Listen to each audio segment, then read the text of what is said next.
Barbara Walters didn't just interview the most powerful people on Earth. She dismantled them, question by question, until even presidents and Hollywood legends were sitting across from her, with tears streaming down their faces. But here's the thing nobody talks about. The woman who made a career of unlocking other people's secrets spent decades guarding one of her own. A hidden relationship so dangerous that a single whisper of it could have erased everything she'd built. To understand why, you have to go back to Boston, in the 1930s, where a young Barbara grew up not in a typical home, but behind the curtain of her father Lew Walters' Latin Quarter nightclub.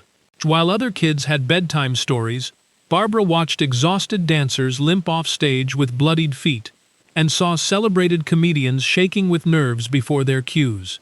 That backstage education gave her something priceless. She learned that fame was a costume, not a character. It's why, years later, no head of state or movie star could ever truly intimidate her. But that same world carried a financial time bomb. Her father's entertainment empire was wildly unstable. The family swung between penthouse luxury on Central Park West and complete financial ruin. When the Latin Quarter collapsed under debt, everything was seized. The family car, the furniture, the home, all gone. Lew Walters suffered a serious mental breakdown. According to Barbara's own memoir, this cycle of wealth and collapse left a permanent scar on her psyche. The fear of ending up powerless and broke became the engine that drove everything she did next. She entered television in the 1950s, when the industry was essentially a closed men's club. She wrote press releases. She researched stories others got credit for. When she finally appeared on camera at NBC's Today Show, she was condescendingly labeled the Today Girl, and confined to fashion segments and weather. Colleagues mocked her distinctive speech pattern publicly. One co-anchor reportedly refused to share interviews with her unless he got to ask the first 3 questions. She endured all of it, and then outlasted every single one of them.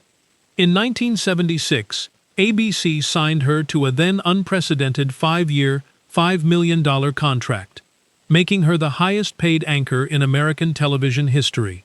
The public mocked her. Her own co-anchor made little effort to hide his resentment. Ratings dropped. The press piled on. By her own account, it was the most humiliating period of her career. So she pivoted. And in doing so, she invented something entirely new. Her intimate, deeply personal interview style blurred the line between news and storytelling, and it changed television permanently. Her 1999 Monica Lewinsky interview drew 74 million viewers, still one of the most watched news broadcasts in American history. Yet behind that extraordinary public life was a private one, full of fracture. 4 marriages across 3 husbands, all ending in separation.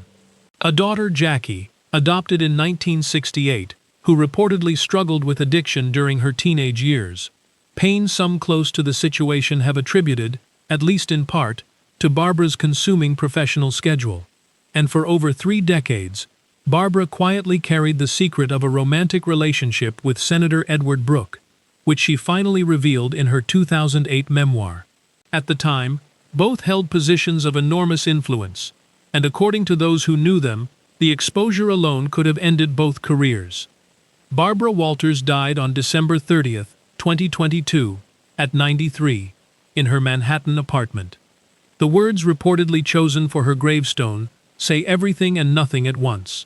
No regrets. I have had a wonderful life. Whether that was the full truth or the final performance of a woman who never stopped being on camera, that's a question only she could have answered. If this story stayed with you, hit like and subscribe.